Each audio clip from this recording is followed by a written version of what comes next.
ako na lang muna ang magmamahal para sa ating dalawa.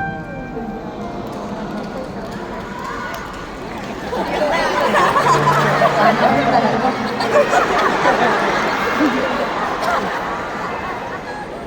Sabi ko talaga kung parang papakasalan ko talaga.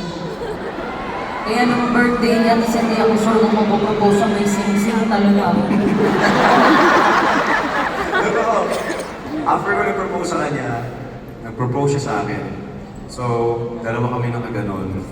Ito yung engagement ring namin. Itong ring.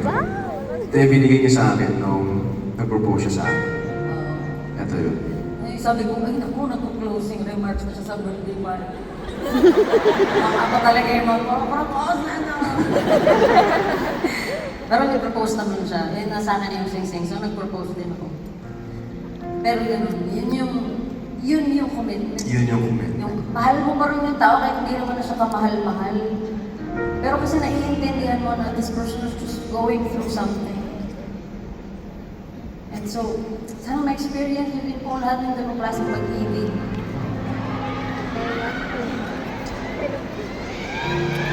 But,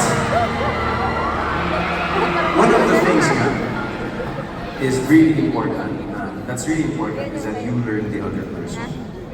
Tulad itong next book na subukan natin. Tignan ko, tignan ko kaya ko. At kung kaya ko pa. Kaya ko gawin. Saka kanina ako pumasok. Dito. Dito. So, palit tayo. Alin? Dito naman ako. Namimiss ko na! Ate ba tawag mo na ako.